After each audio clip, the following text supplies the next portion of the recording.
Apakah catatan amal buruk saya yang dicatat oleh malaikat akan dihapus dengan istighfar atau tetap dibacakan di hari hisab nanti?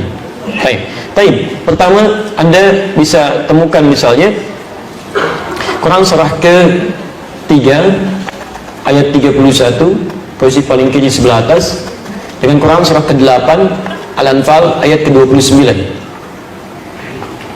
Itu amalannya.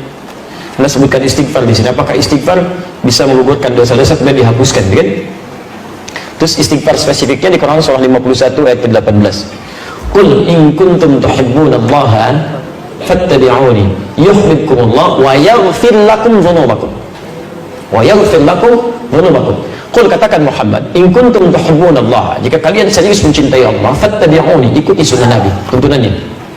Yuhibbukumullah, maka Allah akan cintai kalian. Jadi kalau bapak ibu ingin dicintai Nabi, dicintai Allah bahkan, maka diantara caranya, wasilahnya, ikuti sunnah Nabi dari mulai bangun sampai tidur lagi. Ya, hati-hati, bukan cuma salat ibadahnya saja yang ritual, tidak. Salatnya seperti Nabi, tapi lisannya nggak seperti Nabi, pandangannya nggak seperti Nabi, semuanya. Ya, hati-hati. Anda yang mengatakan ikut Quran, ikut sunnah, maka semua sunnah praktekkan. Jangan Anda mengajak pada Quran dan sunnah tapi Anda melanggar ketentuan sunnah, itu nggak boleh. Ya, tidak tepat di situ. Ya. Nah, kemudian apa yang kita dapatkan kalau bisa mengikuti tuntunan Nabi? Wa yaghfir lakum dzunubakum, dan Allah akan berkenan menggugurkan, menghapuskan semua dosanya. Dzunub itu semua. Jamak dari kata dzambun. Dzambun, Quran surah ke-40 ayat 3. Ghafiridz dzambi wa qabilit taubi. Ada orang-orang yang dosa-dosa ringannya diampuni oleh Allah dan menerima taubat. Kalau sudah banyak kalimatnya bukan dzambun lagi, dzunubun, luas. Ya. Maka diampuni dosanya, digugurkan keseluruhannya. Bahkan kalaupun berlebih disebut dengan israf, banyak dosa ya, tak terlukiskan, bunuh orang sekian dan sebagainya, ya, Masya Allah, pernah berbuat ini, berbuat itu, langgarannya banyak, disebut israf. Quran surah 39 ayat 53. Qul ya ibadiyalladzina asrafu ala anfusihim la taqnatu min rahmatillah. Katakan Muhammad pada hamba-hambaku yang telah banyak berbuat dosa berlumur, jangan putus asa dari rahmat Allah, dapatkan ampunannya, mohonkan. Bukankah pernah ada yang membunuh 100 orang, kemudian dia senang mabuk, senang macam-macam dan sebagainya, tiba-tiba dia bertobat, ada sentuhan di hatinya. Jadi kalau bapak ibu pernah ada sentuhan begini, ya Allah, saya bisa berubah nggak ya? Itu tanda pertama dari Allah menginginkan Anda berubah. Cepat ambil, jangan biarkan. Sebab kalau Anda biarkan, tidak mudah mendapatkan tanda itu lagi. Ambil. Rumusnya Quran surah 29 ayat 69. Walladzina jahadu fina lanahdiyannahum subulana. Orang yang cepat merespon petunjuk kami akan bimbing dia untuk berubah. Bahkan nanti ada yang berubahnya drastis, disibghah oleh Allah. Quran surah kedua ayat 138.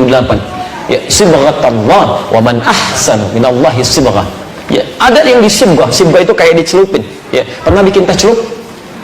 Kalau dimasukin ke dalam airnya, basah nggak tehnya?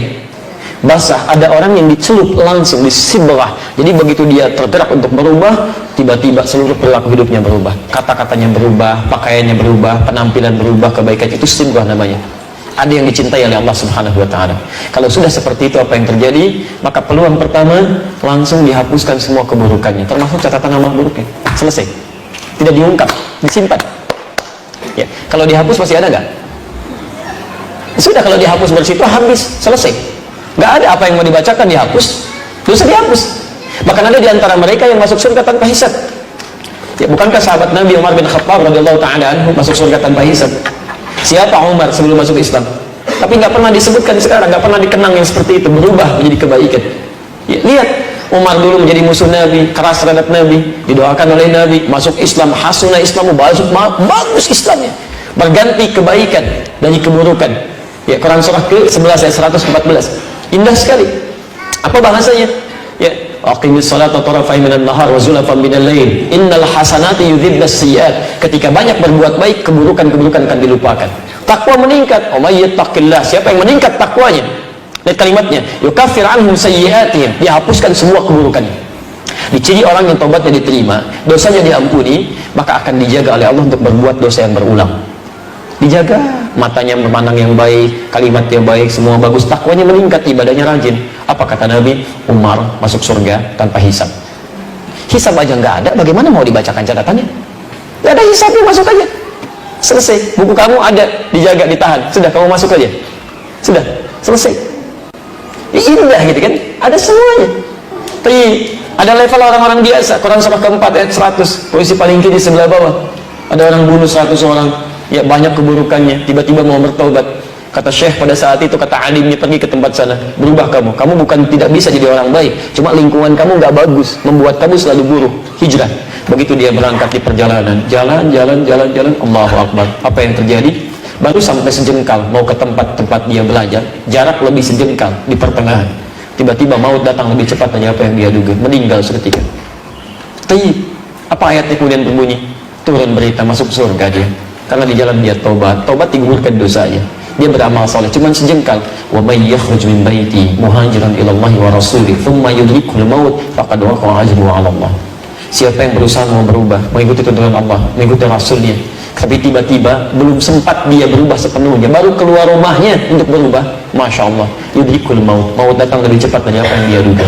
Faqad waqa'a ajruhu 'ala Allah. Pahalanya tertuliskan di sisi Allah Subhanahu wa taala. Taubatnya diterima, keluar langkahnya ada pahala, masuk surga dia. Masuk surga. Ada orang datang kepada Rasulullah, ya Rasulullah, saya berislam, saya tobat, masuk Islam, syahadat, gugur dosanya, naik ke untanya terperosok, untanya jatuh, dia meninggal, untanya mati. Kata Nabi, ini orang paling beruntung sama kamu nih, amalan sedikit masuk surga. Sebelumnya dia tobat. Anda kurang apa lagi? Pernah bunuh 100 orang? Belum pernah bunuh 100 orang, tidak lalu telah maksiat seperti orang tadi. Sampai ke majelis ilmu, orang tadi belum sampai ke majelis ilmu, masuk surga. Anda sudah masuk ke sini, belum bisa masuk juga. Salah Anda apa? Mungkin Anda nggak mau tobat gitu kan? Kapan mau berubahnya? Kalau sudah dikasih Sya'ban belum juga mau berubah, mau sampai kapan lagi? Demi Allah saya katakan, ini dalam 5 tahun ke belakang saya perhatikan, itu selalu aja sesuai dengan ajalnya tentunya. Kalau sudah masuk bulan Rajab Sya'ban, itu seringkali ada kisah yang dipertontonkan. Saya selalu saksikan, ada aja orang baik yang meninggal. Selalu ada. Kayak Haji Warsal Munawir, sebelumnya siapa lagi, kayak Haji Abdul Muhid, ada Ahmad Muzambil, ada macam. Tahun ini Masya Allah baru masuk Islam, ustazah mengajar, belajar Islam, perjalanan di Cipali dengan suaminya, plus dengan anak terakhir, Masya Allah. Sebabnya, sebab itu bahasa biasa manusia, ya bisa tabrakan, bisa macam-macam dan sebagainya. Intinya Allah sayang, kamu sesuai aja nih pulang ya, bekal kamu cukup. Sudah, kamu sudah taubat, sudah mengganti dengan risalah dakwah, pulang, bekal cukup. Ustaz Ja'far baca surat Al-Mulk, ayat pertama nyaring, kedua nyaring, walladzi khalaqal mauta wal hayata liyabluwakum ayyukum ahsanu amala. Ayat ketiga meninggal. Masya Allah, enak peninggalnya itu, tenang, gak ada gerak begini begitu, gak ada teriak-teriak, gak ada macam-macam. Ya iya Tuhan, nafsu mutmainnah.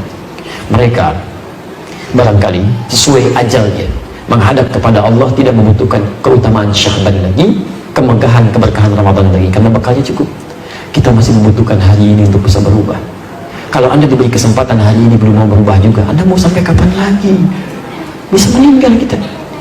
Ya, dulu saya di Lebak Bulus tuh, masuk pesantren Al-Hikmah, penghafalan Quran untuk mahasiswa. Kita sediakan fasilitasi gratis itu, Masya Allah. Al-Hikmah, tetangga kami, tahsinnya Ustaz Ahmad Muzambil, sama muda juga, usia 37 tahun. Hari Kamis menjelang juga, nggak dapat Ramadan. Kamis, pada subuh, pahalanya udah banyak. Kalau saya masih banyak dosanya, masih butuh hari ini. Dia sudah dipanggil sesuai dengan ajalnya. Sudah, ya ayat Tuhan nafsu mutmainnah. Cuma habis subuh, kamu sudah mengajarkan tahsin, orang yang ikhlas, orang setiap yang tahsin dapat pahalanya, kamu sudah pulang, bekal kamu sudah banyak. Cuma bersin 2 kali, pada subuh, bersin, meninggal. Antum berkali-kali bersin, tapi belum meninggal juga. Masih butuh hari ini, ya. Ini manfaatkan lah, sayang kalau nggak dimanfaatkan. Baik, jadi nanti ada yang dihapuskan, ada yang tetap dibuka, cuman nggak disebarkan. Hisabnya antara dia dengan Allah. Dia Allah kemudian tutup menggunakan satar, diperlihatkan, kamu ini punya kesalahan ini, saya ampuni, kata Allah, sebagai rahmat Allah, tapi nggak dibuka. Siapa orang itu? Diantaranya orang yang gemar menutup aib orang lain. Jadi kalau bapak ibu sedang menutup aib orang lain sekalipun salah, kemudian Anda diam-diam memperbaiki, Anda doakan, Anda datangi dia dan sebagainya, itu ditutup aibnya oleh Allah. Sebaliknya ketika Anda membuka aib orang lain, kalaupun itu benar, itu dosanya berlipat, itu banyak dosanya. Bikin aja ada status tentang orang lain, bikin status, dia itu ternyata begitu ya, nggak nyangka, tuh tulisin, nyebar, tersebar ke banyak orang. Urusan Anda dengan dia kemudian selesai satu waktu, sudah bersalaman, tapi urusan dia dengan orang yang disebarkan, yang berprasangka buruk belum selesai itu. Bagaimana menyelesaikannya? Makanya hati-hati. Ya. Saya kemarin pulang dari satu negara, beberapa tempat, Ini saya doakan juga supaya berubah. Ini nggak boleh seperti ini nih, ya.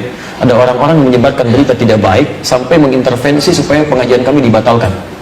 Itu panitia nangis depan saya, datang nangis, nyampaikan, Ustadz saya ditelepon si fulan, Ustadz juga dan sebagainya.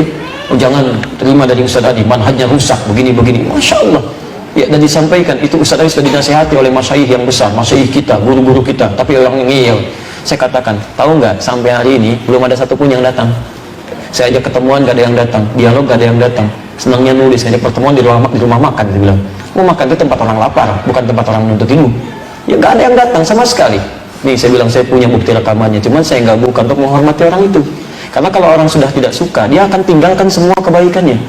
Kita harus hormati orang, sekalipun orang ada salah, kita harus adil. Jangan diungkap semuanya keburukan-keburukan itu supaya orang nggak tinggalkan. Jadi kalau orang sudah nggak suka ada kebaikan pun dia akan mau ambil. Kita tahan naib dia menyebarkan naib kita, dan belum tentu benar juga di situ.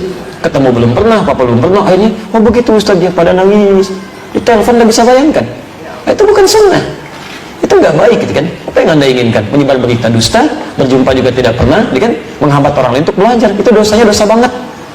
Dosa berlipat, nggak boleh begitu. Siapa yang mengajari Anda? Siapa guru Anda? Gitu kan? Dari mana Anda bisa mengajarkan seperti itu? Itu nggak boleh. Nah itu hal-hal seperti itu, tapi saya nggak marah, gitu kan? Silakan saja, gitu kan, seperti itu. Anda daripada menyebarkan ke orang, kenapa Anda nggak datang pada saya? Sampaikan, ya. Kalau yang salah, di mana salahnya, tunjukkan, ya, supaya kita perbaiki. Kalau Anda sayang pada saya, sampaikan pada saya, bukan pada orang. Karena yang dihisab itu saya, bukan orang lain. Anda ngapain sampaikan ke orang? Nggak ada kerjaan. Ke saya nggak mau datang, diundang nggak mau datang, dialog nggak mau datang, tapi nyebarkan pada orang yang belum tentu salahnya. Lu Anda bikin tuntutannya, wah kupas tuntas, video Adi Hidayat, video. Saya cari di kamus video nggak ada, yang ada video. Ya Anda lupa kesalahan Anda juga, gitu kan? Jadi kadang-kadang suka aneh manusia di sini. Tapi saya nggak marah, ya. Saya nggak marah, saya nggak mau mencela. Jangan balas kebodohan dan kebodohan yang sama aja bodoh kita, ya.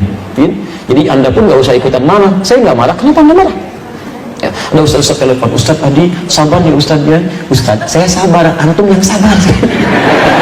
Kita nggak usah ikutan marah. Sudah, ambil gampang, atau lihat siarannya, ambil baik-baik, tinggalkan yang jelek, ya selesai. Dan saya nggak pernah nuntut apapun, ya. Tapi itu nggak boleh begitu. Kalau keterlaluan nanti saya juga bisa ungkap, ya, hal-hal yang harus diketahui oleh umat.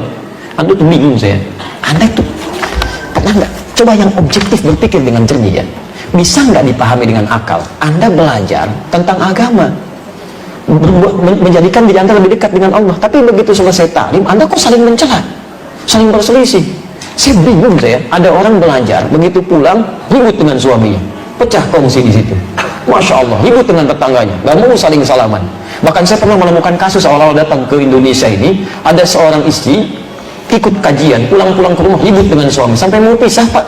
Lebih baik mencari pasangan yang sunnah daripada menikah dengan suami bid'ah. Masya Allah, Anda sudah belasan tahun menikah, apa Anda lupa dengan kebaikan-kebaikan ini? Itu diajarin apa di situ, gitu kan? Anda salah apa sebetulnya? Jadi ada beberapa hal yang kita harus jernih berpikir. Coba zaman Nabi itu orang tuh tertinggal luar biasa, jahatnya banyak, sering banyak berkelahi, saling bunuh macam-macam. Ketika Quran turun, diajarkan oleh Nabi, yang kasar jadi lembut, ya, yang terpecah jadi saling menyatu, yang mencela mencintai, yang merangkul, yang memukul jadi merangkul, semuanya indah dan ada peradaban. Jadi Qurannya sama, nggak berubah, hadisnya sama. Kok bisa Anda belajar saling mencela, saling berselisih? Sebenarnya bisa di mana, gitu kan? Nah, jadi saya mengajak kepada siapapun, termasuk kalangan para ustadz, harusnya kita duduk sama-sama nih. Semua. Ini kan di Indonesia ada yang ke Mesir, ke Madinah, ke Mekah, ke Libya, ke Oman, ke Maroko, ke Tunisia. Akan lebih indah kalau kita duduk semua bareng, bahas masalah umat. Ini umat butuh apa nih? Kelemahannya di mana? Kenapa ini sering ribut? Oh, dalilnya apa? Mungkin pelajaran kita begini, pelajaran Anda begini. Yuk kita temukan di sini. Kupas. Kemudian sampaikan pada umat. Kalau begini, berarti dalilnya ini, ya. Kalau begini, ini dalilnya ini, ya. Ustadz ini alumni sini mengajarkan begini karena dipelajari begini. Itu enak tuh. Dan orang nyaman ibadah. Nyaman, gitu kan? Itu yang paling indah. Ya, dan itu harapan insya Allah mudah-mudahan Allah berikan kemudahan.